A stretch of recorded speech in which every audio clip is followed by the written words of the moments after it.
안녕하세요. 저는 딸을 둘씩 두고 있는 아빠입니다. 지난 주말 날이 너무 좋아서 딸들이랑 손녀들이랑 소풍을 다녀왔어요. 집안에서 홀로 남자인 저는 우리 사랑하는 식구들의 기사 노릇을 톡톡히 하며 즐겼던 날이었습니다. 이렇게 저희 식구 다 같이 웃으면서 시간을 보낼 때면 이젠 할아버지 나이가 되었는데도 젊은이들처럼 힘이 불끈불끈 솟고 더 열심히 오래오래 살고 싶은 욕구가 생겨요. 우리 애들이 제 삶의 이유라는 겁니다. 이 사랑스러운 아이들이 태어날 때부터 계속 그렇게 웃기만 하는 세월이었다면 얼마나 좋았을까 하는 아쉬움이 좀 있네요. 사람 인생이란 게 그럴 수 없다는 걸 알잖아요. 현재 너무 행복해서 가끔은 가슴 아팠던 일들을 잊고 일평생 행복했구나, 그렇게 착각이 들기도 하는데요. 이런 저희 식구들에게도 가슴 아픈 사연이 좀 많습니다. 그중 일부를 오늘 이 공간에서 들려드릴까 합니다. 제게 있는 딸 둘은 2살 터울이에요. 장녀가 먼저 결혼을 했는데 결혼한 지 4년째에 이혼을 하고 저희 집에서 같이 살고 있습니다. 원래는 결혼이 좋다고 여기저기 추천하던 딸이었는데 불과 4년 만에 이혼이라는 파격적인 불행을 겪고 절대 재혼하지 않겠다고 마음이 돌아선 상태예요. 사위 되던 놈이 바람이 나서 이혼을 한 거였거든요. 마음 안 좋게도 장녀에겐 딸이 하나 있는데 손녀가 가끔씩 아빠가 보고 싶다고 할 때마다 제 가슴이 다 아팠습니다. 장녀가 받은 이혼의 상처는 동네인 막내에게 따끔한 잔소리가 되어 돌아갔어요. 당시 아직 미혼이었던 막내에게 결혼은 하되 최대한 늦게 하거나 웬만하면 하지 말라고 틈날 때마다 추천을 했죠. 그걸 보면서 저는 아무런 조언도 보탤 수가 없었습니다. 사실 너무 기막힌 얘기겠지만 저도 이혼을 한 처지였거든요. 저 또한 장녀처럼 배우자의 불륜으로 이혼을 하게 된 경우였는데 불행 중 다행이었던 건 제 전처되는 사람은 스스로 능력을 키울 생각 없이 남자의 돈에만 기생해서 사는 성격이었기에 친권을 제가 가져올 수 있었습니다. 그래서 유일하게 집에서 남자인 저는 늘 딸과 손녀를 위해 살았어요. 어쨌든 사실 막내가 결혼을 하지 않겠다고 해도 이해를 해줄 수 있었습니다. 막내 입장에선 가족들이 전부 배우자의 불륜으로 이혼을 경험했는데 결혼에 대한 로망이 없는 게 당연하다고 생각했거든요. 저도 굳이 막내의 나이가 30살이 넘었더라도 결혼할 남자 없냐고 재촉하는 등 귀찮게 굴지 않았어요. 막내한테서 한 번도 남자친구라든지 관심 가는 남자 연예인이라든지 이성에 관해 말하는 걸 본 적도 없거든요.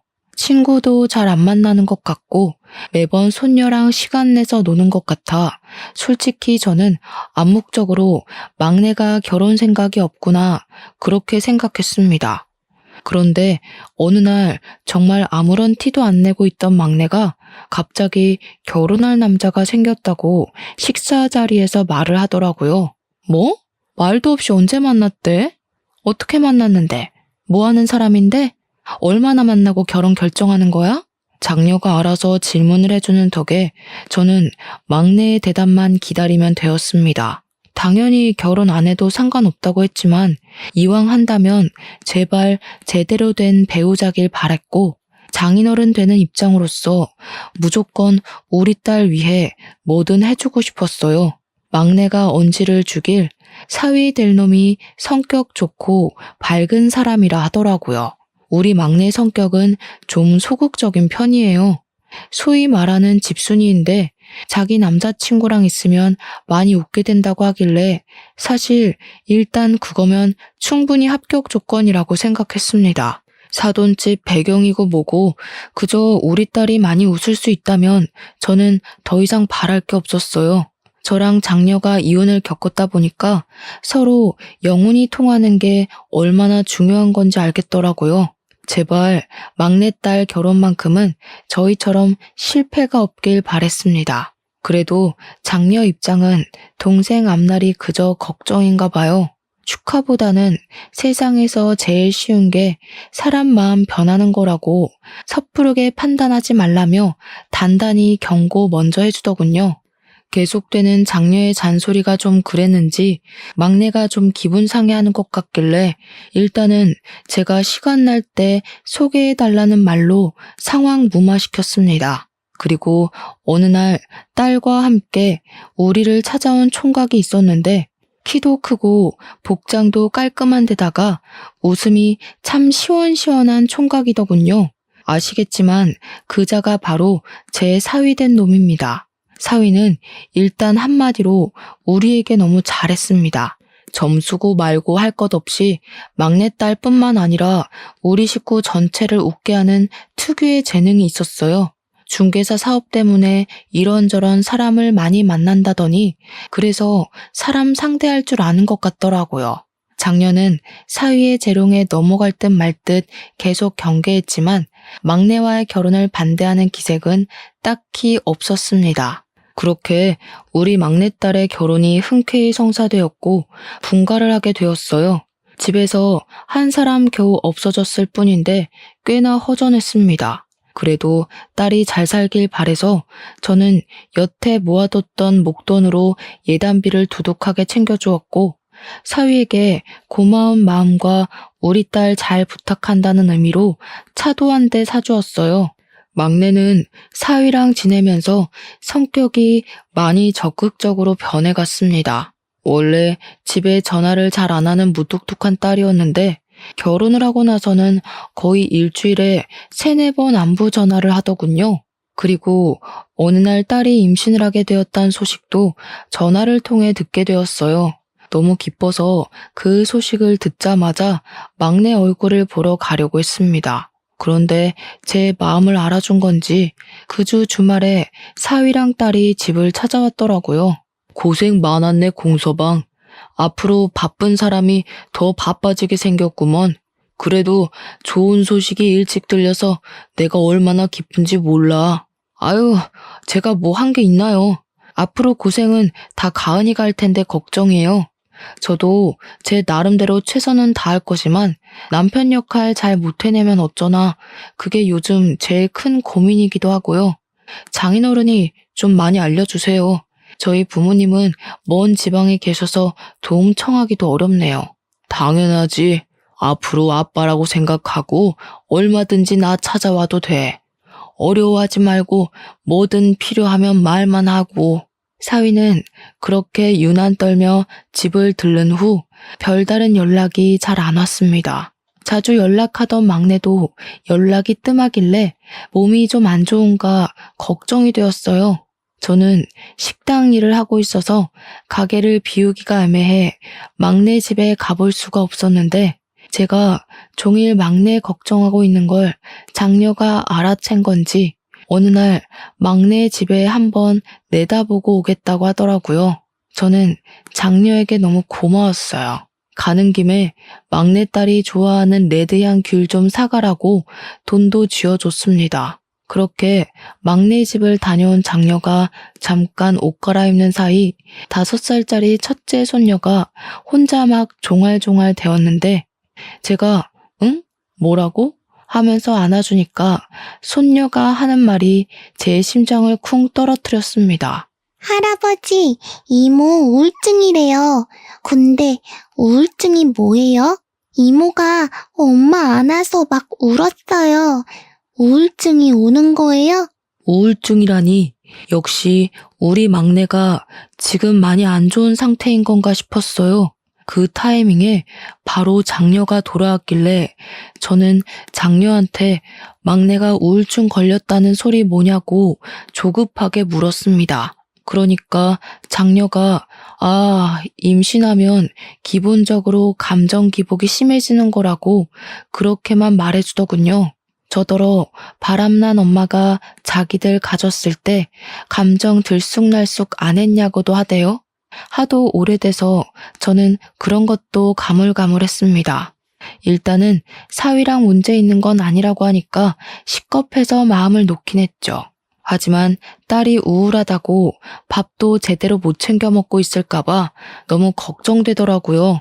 몇 날 며칠을 고민하다가 결국은 딸이 아닌 사위한테 전화해 방문하겠다고 저녁 한 끼 같이 먹자고 했고, 약속을 가야 하는 당일은 제 김치찌개 식당 문을 닫았습니다. 사위가 아직 퇴근 전이라고 하길래 우리가 먼저 딸아이의 집에 당도했었어요.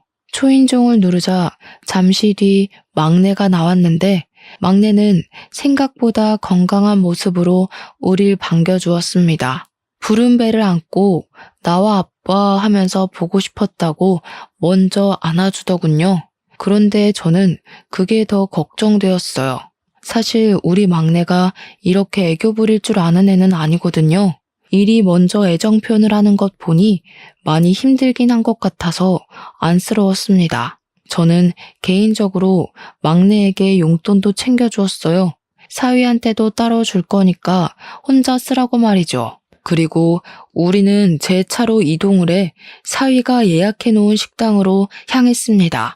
저는 차를 끌었기 때문에 반주는 못하고 장녀랑 사위만 술 한 잔씩 기울였죠. 맛있게 밥을 먹고 이제 둘을 집에 내려준 뒤 우리는 그만 돌아가려고 하는데, 막내만 차에서 내릴 뿐이고 사위는 안 내리더라고요.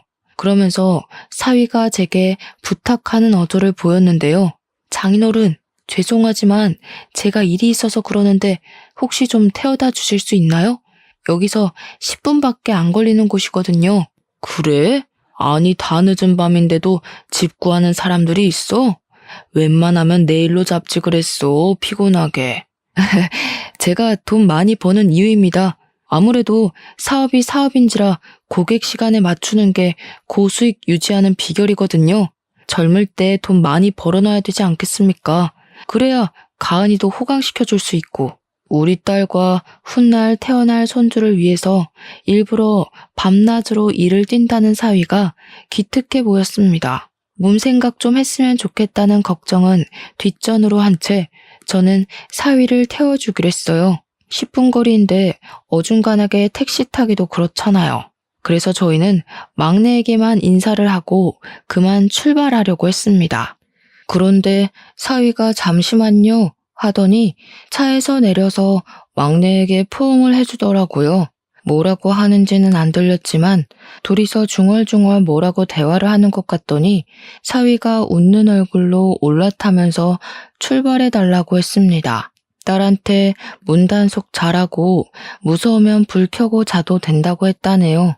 사위가 이렇게 딸 걱정을 많이 해주고 있는데도 불구하고 딸에게 우울증이 찾아왔다는 건 임신이란 게 정말 힘든 일이기 때문이겠죠.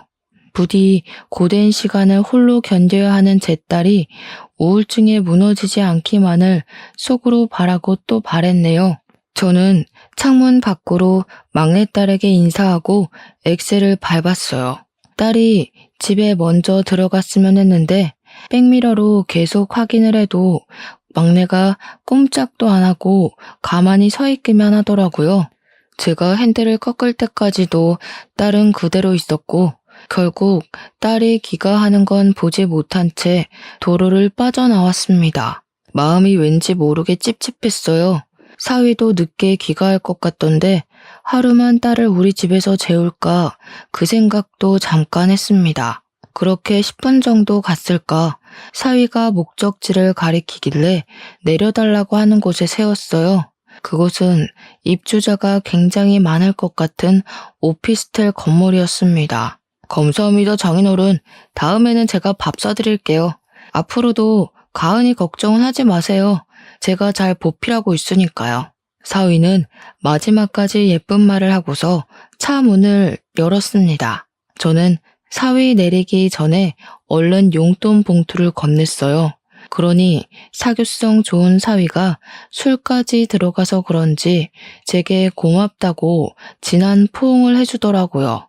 자기가 나이 먹고 누구한테 용돈을 줘보기만 했지 받아보는 건 오랜만이라면서 말이죠.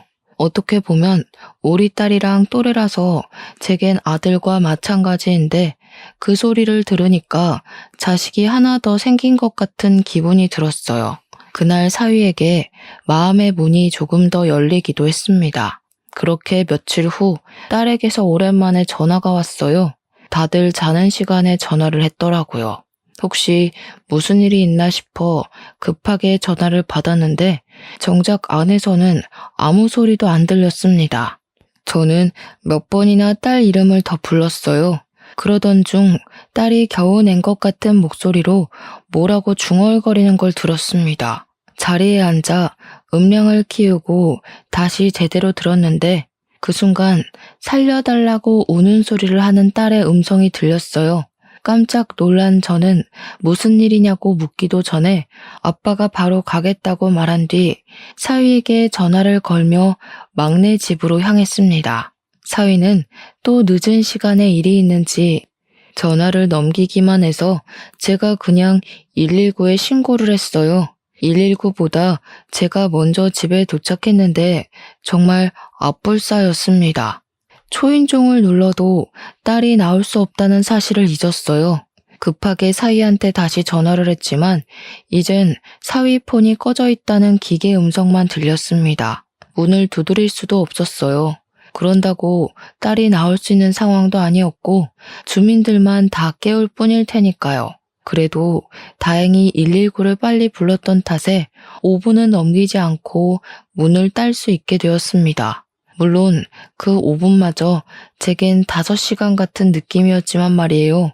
소방관이 문을 따주자마자 제가 제일 먼저 안으로 들어갔습니다. 침대 아래로 쓰러져 있던 딸은 이미 의식 불명이었고 양수가 터져서 침대랑 옷이 다 젖어 있었습니다. 저는 의식 없는 딸을 붙잡고서 눈 좀 떠보라고 만졌는데 소방관이 딸의 상태를 체크하더니 빨리 병원으로 옮기는 게 급선무라고 들것에 싣고 나섰어요.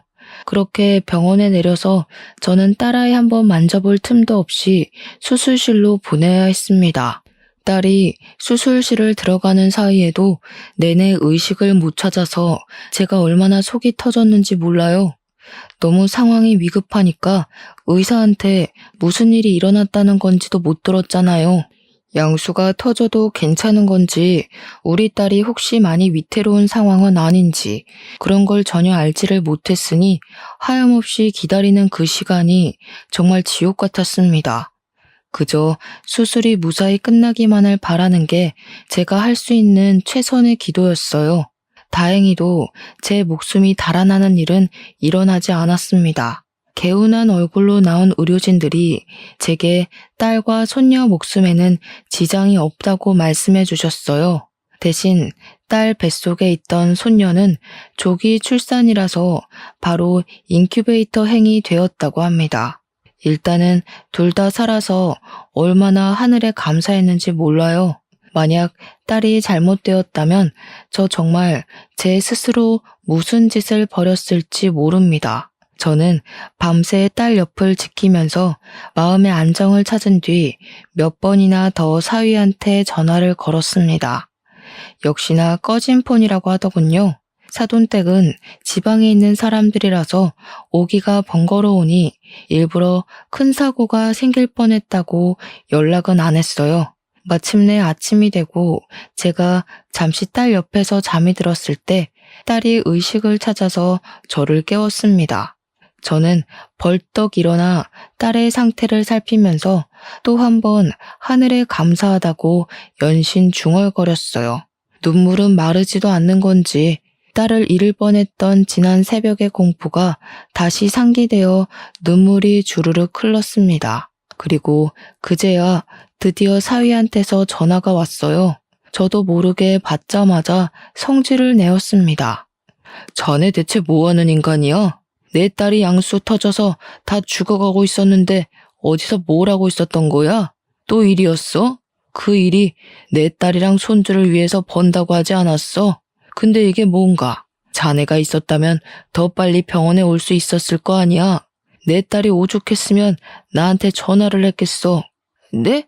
아니 저는 죄송합니다 장인어른. 정말 죄송합니다. 어디 병원입니까? 제가 지금 바로 갈게요. 사위는 죄송하다고 일이 바빠서 몰랐다고 변명하며 뒤늦게 허겁지겁 병원으로 달려왔습니다. 병원에 도착한 사위 꼬락서니는 밤새 일 때문에 바빴다는 사람치곤 너무 멀끔한 상태였어요. 그것조차 화가 나서 저는 사위 얼굴을 보자마자 귀싸대기를 날렸습니다. 제 딸이 죽을 뻔했다는 생각에 너무 아찔해서 그땐 정말 사위를 어떻게 해버리고 싶었거든요. 당시만 생각하면 아직도 심장이 벌렁벌렁하고 손 떨립니다. 사위는 그렇게 처맞고도 바로 제 앞에 무릎을 꿇고 또 한 번 사죄를 했습니다. 제가 한 대 더 때리려고 해도 그대로 맞을 각오를 하고 있더라고요. 그런 사위를 보면서 한편으로는 그저 열심히 일해서 자기 가족들 잘 먹고 잘 살게 하려고 했을 뿐일 텐데 사위가 무슨 잘못이 있을까 싶었어요. 그래서 2대까진 때리지 않았습니다. 사위는 일어나라는 제 말에 뒤늦게 일어서서 제 딸을 살폈어요. 딸에게도 손을 잡으며 사과를 청하더군요. 근데 딸도 사위에게 화가 단단히 난 건지 사과를 받아주지도 않고 고개를 돌려버렸습니다. 아마 딸이 그날은 일을 안 가면 안 되겠냐고 했었을 것 같은 감이 왔어요. 저는 화 좀 식힐 겸 잠시 화장실을 나갔다가 다시 병실로 돌아갔습니다. 그런데 가는 길에 자판기 쪽에 누구랑 통화하고 있는 사위를 목격했어요. 뭔가 곤란한 분위기 같아 보여서 혹시 일 때문에 그러는 건가, 내가 괜히 실수를 한 건가 싶어서 건물 귀퉁이에 몰래 숨어들었습니다. 그래서 오늘은 거기서 잘 거라고? 안 돼. 그럼 나 혼자 자란 말이야? 나 혼자 자는 거 무서워하는 거 알잖아. 알지. 근데 이번엔 어쩔 수가 없어. 이틀은 와이프 옆에 있어줘야 돼. 장인어른 화나셨다니까. 나 뺨까지 맞았다고. 어이없다. 양수 터진 게 뭐 유별난 일이라고. 우리 엄마도 나 낳기 전에 양수 터졌는데 멀쩡하게 살아있어. 그거 흔한 일이야. 이미 장인어른 눈 돌아서 내 변명 아무것도 안 통해. 이번만 봐줘. 네가 전화 받지 말라고 해서 이사달 난 거잖아. 서러워서 진짜. 거기 딸 낳았다고? 내가 아들 낳아줄 테니까 내 옆에는 태어날 때까지 있어줘야 돼. 알겠지? 명백히 사위 목소리였습니다. 사위는 우리 막내에게나 보여줬던 목소리로 아주 달큼하게 다른 여자랑 통화하고 있었어요. 믿을 수가 없었습니다. 그동안 우리 딸을 위해서 일하느라 등골 빠지고 있는 중인 줄 알았더니 다른 여자한테 눈 돌리느라 바빴던 거였어요. 화가 치밀어 한 발자국도 떼지 못했더니 통화를 마치고 오는 사위와 그대로 마주쳤습니다. 사위는 악소리를 지르며 혼자 나자빠지더군요. 그 꼴은 도둑이 제발 저려 쫄아있는 모습과 같았습니다. 뭘 그렇게 놀라나? 누가 보면 죄 지은 줄 알겠어. 나 몰래 뭐 허튼 짓이라도 했던 거야? 아니요. 그럴 리가요. 근데 언제 오셨어요? 방금 오신 거예요? 사람 실없기는. 그럼 방금 왔지. 내가 뭐하러 여기 가만히 서 있었겠어? 아까 때린 건 미안했네. 내가 너무 흥분해서 그랬던 거니까 자네가 이해해줘. 분명 충격적이고 놀랄 일이었지만 일단은 사위의 불륜을 당장 아는 체를 하면 안 될 것 같아 더 너털하게 웃어 보였습니다. 사위는 저를 경계하는 것 같다가도 제가 우리 딸 좀 잘 부탁한다고 손을 잡아주니 금방 본래 가면으로 돌아오더군요. 사위는 바로 우리 딸 곁을 지키러 자리를 뜨고 저는 그 가식적인 모습에 너무 열이 받아서 사위 나가자마자 표정 싹 바꾸고 어딘가로 전화를 걸었습니다. 과거에 제 이혼과 장녀 이혼 상담을 맡아줬던 변호사에게 연락했어요. 이혼 전문 변호사에게 이혼 사건으로 3번이나 의뢰를 하는 건 사실 정말 창피한 일이라고 생각을 하는데요. 덕분에 변호사란 귀한 인맥을 얻지 않았나 싶긴 하네요. 그 변호사도 변호사 되고 제가 첫 의뢰였다고 하더라고요.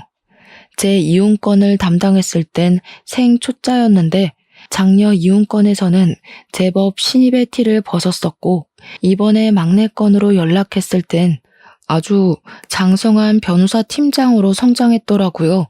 어떻게 보면 참 아픈 인맥이지만 그래도 저와 장녀를 대차게 승소시켜준 변호사이기에 저와 잘 지내고 있는 사이였습니다. 아직도 그 변호사에게는 고마워서 제가 변호사님이 가게로 오면 음식을 공짜로 대접하기도 했죠. 우선 간단한 안부를 주고받은 다음 저는 바로 막내 사정의 사실을 알렸고 변호사는 제게 이것저것 조언을 해주었습니다. 저는 사위가 불륜이라는 것이 정확하게 드러나면 뒤도 안 돌아보고 당장 이혼시킬 생각이었어요. 변호사가 알려주길 2번이나 이혼 소송을 해보셔서 잘 아시겠지만 일단 무조건 증거를 많이 확보해야 한다고 하더군요. 그 뒤로 저는 식당을 장녀에게 맡기고 손녀가 어린이집을 간 시간만 자리를 비워서 사위를 미행했습니다. 사위랑 막내 사는 신혼집은 1층이 부동산 사무실이고 2층이 자가인 집인데요. 사위는 출근을 1층으로 해서 서류를 진행했고 미팅이 있으면 외출하는 듯 했는데 외출이 절반 이상이었어요. 그래서 사실상 사위의 공간을 침범하는 데는 어렵지 않았습니다. 그리고 사위가 외출하는 시간을 며칠간 지켜보면서 어느 시간대에 밖을 나서고 움직이는지 파악했습니다. 우선 막내딸에게 먼저 찾아갔는데 막내는 자기 딸을 재운 후 겨우 잠들어 있었습니다. 그리고 저는 막내에게 제가 알고 있는 사실들을 솔직하게 물어봤어요. 그렇잖아도 위태롭던 막내딸은 제가 묻자마자 얼굴이 일그러지며 눈물을 터뜨리더군요. 이놈 새끼가 이런 쓰레기짓 하고 다녔는데 왜 말 안 했어? 아빠한테 진작 말했어야지. 아빠는 네가 이렇게 힘들게 지내는 줄도 모르고 밑 빠진 독에 물이나 붓고 있었으니 가족이 있는데 왜 이걸 너 혼자 참고 있었어? 남편이 이거 고자질하면 친정까지 손봐줄 거라고 협박하잖아. 남편 돈 많은 거 알지? 그러다 나 때문에 아빠 식당 손해가면 어떡해? 우리 딸도 지켜야 되고 내가 할 수 있는 게 없었어. 보니까 막내는 사위에게 협박당하면서 불륜을 강제로 숨겨주고 있었던 듯 했습니다. 너무 속상했어요. 이혼을 해본 사람 입장으로서 막내의 마음을 이해하지만 제가 충분히 힘이 되어 줄 수 있는데 막내가 오히려 저를 걱정해 줬더라고요. 좀 더 벌이가 괜찮아서 시위 같은 놈 쉽게 짓누를 수 있는 힘이 있었다면 막내가 저에게 과감히 기대었을까 문득 제 신세를 후회하기도 했습니다. 그렇다고 돈으로만 그 썩을 놈을 해결할 수 있는 건 아니잖아요. 돈이 있었다면 빙빙 둘러가지 않고 손쉽게 처리할 수 있었겠지만 빙빙 둘러가야 하는 만큼 더 고통스럽게 망하게 하겠다고 결심을 했어요. 저는 막내에게 사위랑 대화할 때마다 녹음하라고 그럼 내가 다 알아서 해주겠다고 일러뒀죠. 불쌍한 우리 막내딸. 저한테 잘 사는 모습 보여주려고 했는데 그저 미안하다고 울기만 하더군요. 좀 소극적이고 무뚝뚝하더라도 나쁜 소리 한번 안 해보고 산 착한 딸인데 그런 내 딸에게 이런 고충을 겪게 한 사위를 절대 용서하는 일은 없어야겠다고 다시 한번 마음을 다잡았습니다. 그 상놈 새끼 때문에 내 딸이 매일 눈물 흘렸을 걸 생각하니 저는 참고 참았던 부하가 치밀어 올라 눈에 뵈는 게 없어졌어요. 저는 딸에게 1층까지 딸 수 있는 마스터키를 받아서 내려갔고 사위가 오기 전에 사무실을 열고 들어갔습니다. 단 한 번도 도둑놈처럼 자물쇠를 따고 누군가의 공간을 침입한 적이 없었는데 이 세상이 더러운 놈에게는 더러운 방법으로 접근해줘야만 속 시원하다고 하는 것 같더라고요. 그렇게 몰래 침입한 사무실을 뒤졌는데 황당하게도 제가 뒤적거릴 필요도 없이 손쉽게 불륜 증거물을 찾을 수 있었습니다. 제 딸 말이 남편은 일적인 공간을 침해받는 걸 안 좋아해서 한 번도 1층에 내려가 본 적 없다고 하더군요. 그래서 그런지 사위 사무실은 그야말로 내 딸이 모르는 여자의 흔적이 덕지덕지 묻어 있었어요. 그냥 휴대폰 렌즈를 들이미는 곳마다 증거물이 쏟아졌어요. 속옷이나 머리카락, 여자 화장품, 같이 찍은 사진까지 아주 불륜 창고 그 자체라고 해도 과언이 아니었죠. 사진 찍다가 또 한 번 성질이 난 저는 주변 물건들을 죄다 바닥에 던져버렸습니다. 그리곤 딱 봐도 제 딸은 바르지 않는 색깔의 립스틱을 들고서 사위 컴퓨터 모니터에 글씨를 썼었어요. 이제부터 지옥 갈 준비나 하라고 말이죠.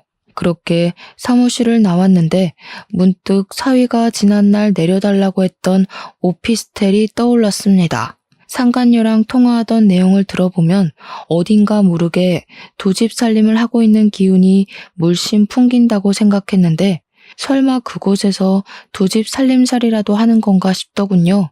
그게 만약 맞다면 정신 나간 놈이 겁대가리까지 상실했던 거죠. 감히 장인어른한테 두 집 살림하는 곳으로 바래다 달라고 한 거잖아요. 그런 확신이 들자 거길 안 찾아가면 안 되겠더라고요. 일단은 사위가 그곳에 있는지 없는지 몰라서 사위한테 전화를 했더니 마침 오피스텔에서 일 중이라네요. 주로 거기서 일을 더 많이 한다고 하면서 능글맞게 답을 하는데 정말 뻔뻔함을 보았네요. 저는 전화를 끊자마자 그곳으로 달려갔습니다. 사위가 있는 곳이 몇 호실인지 몰라서 그 오피스텔 앞에서 주야장천 사위 나오길 기다렸어요. 눈 빠지게 기다리던 순간 사위가 웬 아가씨랑 팔짱 끼고 나오는 걸 목격했죠. 직접 눈으로 보니까 과거의 제 이혼과 장녀의 이혼 트라우마까지 떠오르면서 손이 떨리더군요.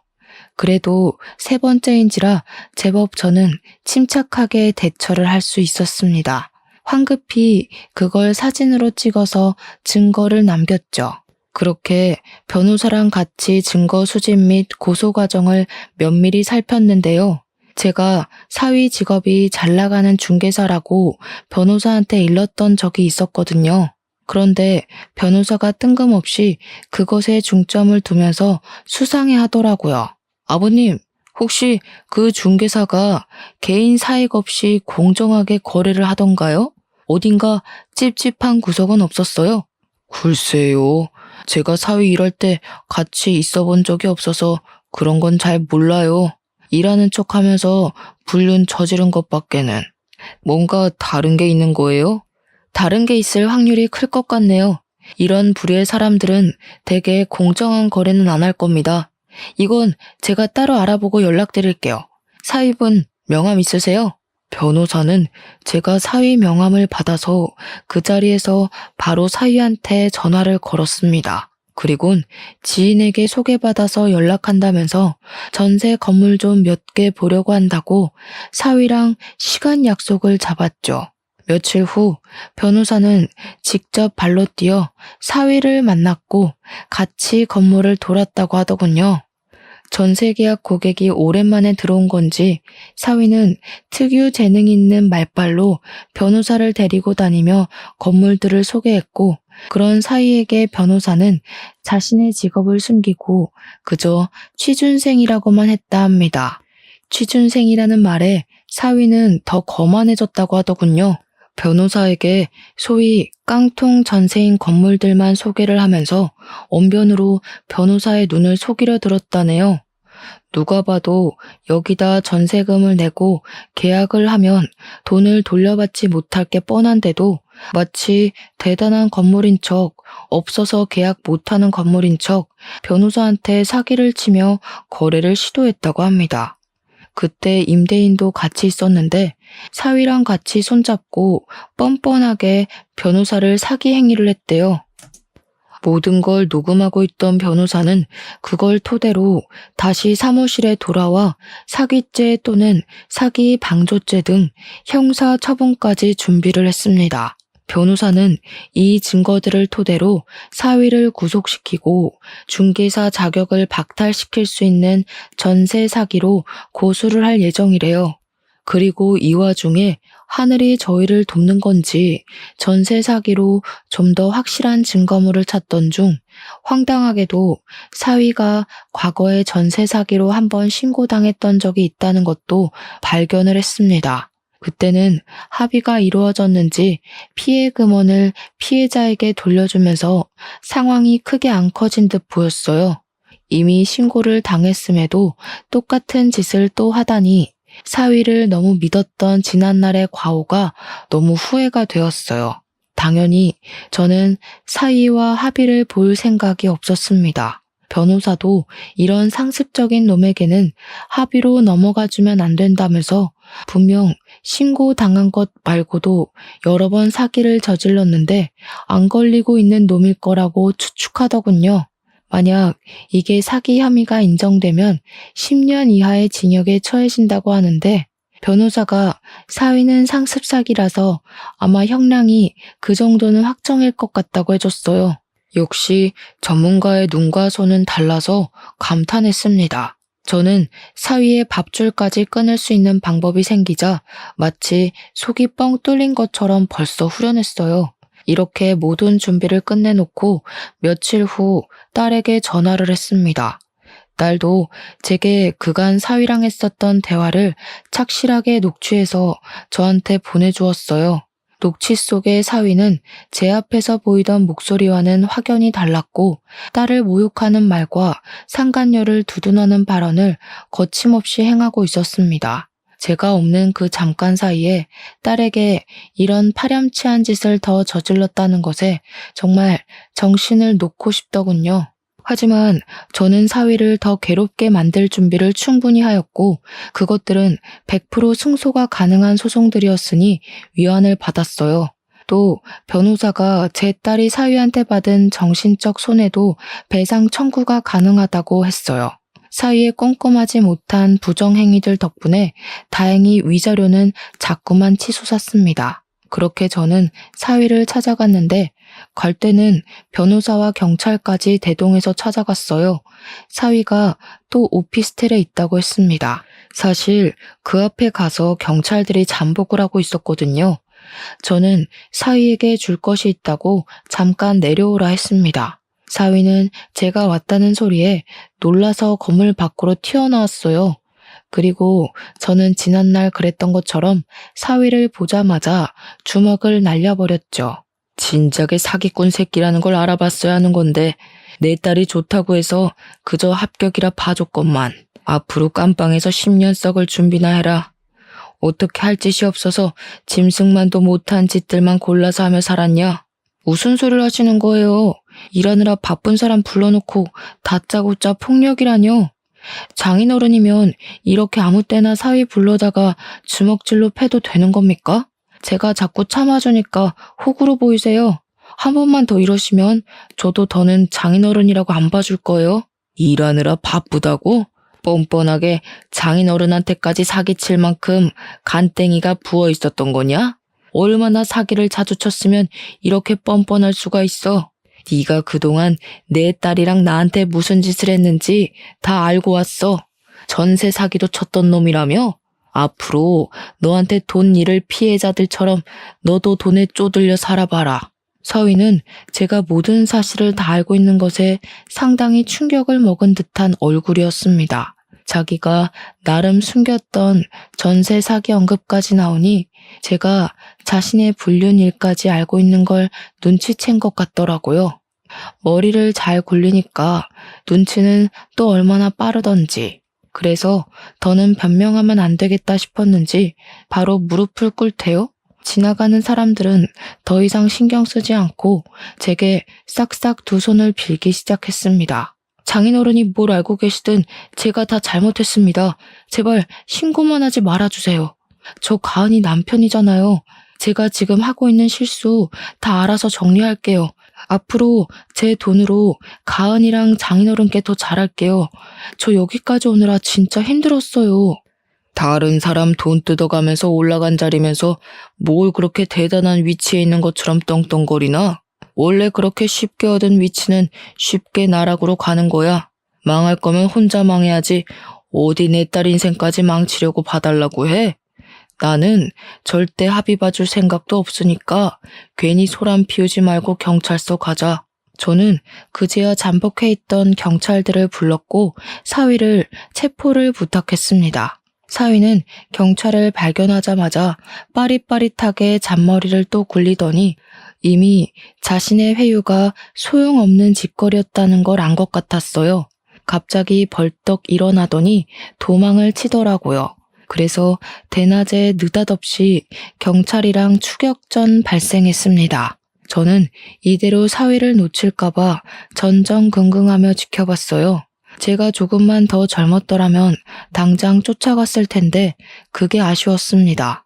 직진 방향으로 무작정 달리던 사위는 자꾸 뒤를 돌아보며 경찰을 살폈는데요. 마지막 지푸라기라도 잡는 심정으로 달리더라고요. 그런데 사위가 너무 뒤만 신경 썼던 탓인지 미처 앞에 도로가 있다는 걸 확인하지 못했고 그대로 빨간불 신호에 뛰어들었어요. 그만 달려오던 세단에 부딪혀서 사고가 생겨버렸습니다. 너무 놀란 저는 사위가 쓰러진 곳으로 달려갔어요. 사고 현장은 입을 틀어막아야 할 정도로 처참했습니다. 사위는 사고 지점에서 7m 날아간 곳에 추락을 했고 사위 때문에 교통 상황은 순식간에 아수라장이 되었어요. 급 정지로 인한 사고 차량도 군데군데 발생했습니다. 심각해진 상황에 경찰은 119를 불러 사위 먼저 수습을 했고 뒤늦은 사고들 때문에 인력 지원에 나섰죠. 저는 사위와 같이 구급차에 실려와 병원으로 향했습니다. 사위는 급히 수술실로 이송이 되었으나 안타깝게도 뇌사에 빠지고 말았어요. 이 사실을 사돈댁에 전화해서 알릴 때 저는 사위가 우리 딸에게 무슨 짓을 했고 어떤 상황에서 일이 이렇게 되었는지 설명을 덧붙여서 전달했어요. 그랬더니 그 부모의 그 자식이라고 그동안 몰랐던 안싸돈의 인품이 바로 드러나더라고요. 젊은 애들이 일을 하다 보면 지쳐서 딴 곳에 눈 돌릴 수 있는 거죠. 지금 그깟 불륜이 뭐라고 내 아들을 그렇게 만들었다는 거예요. 그리고 사기는 이미 지나간 일이라고요. 어떻게 장인어른이랑 사람이 사위를 그런 식으로 매장시킬 수가 있어요? 저야말로 분통이 나네요. 하마터면 양수 터져서 죽을 뻔한 내 딸 두고 딴 년이랑 바람이나 피고 있던 놈을 어느 장인이 가만두겠습니까? 그 자식 어떻게든 깜빵에 잡아 쳐넣으려고 했는데 저렇게 아무런 죗값도 못 치르고 병상에 누워있으니 저야말로 속이 터진다고요. 그래서 죽었어요? 며느라기가 죽었냐고요. 내 아들 평생 불구 만들어 놓고 사돈은 죗값 피해갈 수 있을 거라 생각해요? 내가 당신 살인자로 고소할 거야. 저를 고소할 돈이나 있을지 모르겠네요. 지금 그댁 아드님께서 저희한테 저질러 놓은 죄가 너무 많아요. 그거 위자료 다 배상하시려면 아드님 재산으로도 벅찰 텐데요. 잘 생각하세요. 어차피 패소하게 될 텐데 왜 굳이 돈을 써서 고소를 해요? 앞으로 아들 병원비만으로도 돈 나갈 일 엄청 많을 거잖아요. 내가 당신들 절대 그냥 안 둘 거야. 내 아들 저렇게 만든 거 반드시 갚아줄 테니까. 평생 불안해하면서 살 준비나 해. 이거 녹음됐어요. 저희 주변에 얼쩡거리면 끈금지 신고까지 할 겁니다. 그쪽 아드님 짓거리는 꼭 깜빵에 넣고 싶을 만큼 화가 났는데 그래도 식물인간으로 살아야 되는 걸 대가라고 보고 인심 써줄게요. 평생 귀한 아들 뒤치다꺼리하면서 늙어 죽길 바래요. 저는 그대로 시끄럽게 쫑알대는 사돈과 전화를 끊고 이혼 소송 진행했습니다. 예정대로 신고까지 했지만 안타깝게도 사위 상태 때문에 구속은 불가했어요. 대신 2천만 원 벌금형으로 판결이 내려졌죠. 그리고 양육비 같은 경우 사위가 불구가 되었으니 개인적으로 이건 끝내 못 받겠구나 절망하고 있었는데 법이 참 잘 되어 있더라고요. 아이의 친부인 이상 양육에 대해서는 당연히 책임져야 할 권한이라고 판결이 내려져서 사위가 식물인간 사정이라 할지라도 양육비는 지급해야 된다고 하는 거 있죠. 완벽히 저희의 손을 다 들어준 법원에 사돈댁은 울고 저는 한숨 놓을 수 있었습니다. 사위가 이 사실을 알지는 모르겠지만 개망나니 짓을 했으니 내가 벌을 받는구나 라는 걸 느끼고 평생 후회하길 바랄 뿐이네요. 그렇게 제 착한 막내딸은 제 품으로 돌아오게 되었습니다. 그곳에서 시름시름 알아갈 때보단 건강도 많이 좋아졌어요. 밥도 잘 못 먹던 애가 이젠 제 식사까지 챙기면서 끼니를 거르지 않을 만큼 말이죠. 그리고 저희 집의 세 식구인 작은 손녀는 어느새 2살이 되었습니다. 우리 막내가 아기였을 때랑 똑같이 생긴 게 너무 신기해서 요즘은 작은 손녀 커가는 재미로 살고 있어요. 당연히 우리 큰 손녀는 이미 제게 둘도 없는 자식이나 마찬가지고요. 어쩌다 보니 저희 집에 여자 식구가 더 늘었는데 동네 주민분들이 식당에 와서 이런 모습을 보면 다들 저더러 혼자 남자라서 외롭겠다고 안쓰럽게 보더라고요. 전혀요. 제 곁에만 있으려고 하는 착한 2딸과 할아버지만 찾는 손녀들 덕분에 오히려 하루하루가 행복으로 벅찬 중인걸요. 참, 그리고 위자료를 너무너무 두둑하게 받았잖아요. 그래서 이참에 저희 5 식구가 넓게 살 수 있을 만한 곳으로 이사를 가려고 딸들이 집을 알아보고 있어요. 자꾸 제게 편한 집으로 알아봐 주길래 나는 괜찮으니 너희가 좋은 집 구해라 그렇게 일러주는데도 제 말은 듣질 않네요. 하하, 행복하다는 뜻입니다. 앞으로도 더 이상 새 식구는 바라지 않으니 이렇게 우리끼리 웃으면서 살 수 있었으면 좋겠어요. 가족 모양이 꼭 사회가 지정한 모양대로만 가야 행복한 거 아니잖아요. 여러분들도 내 가족이 어떤 모양으로 어떻게 내 곁에 있든지 그냥 우리 가족의 형태를 사랑하면서 추억 만들어 가셨으면 좋겠습니다. 서로 사랑해주는 것만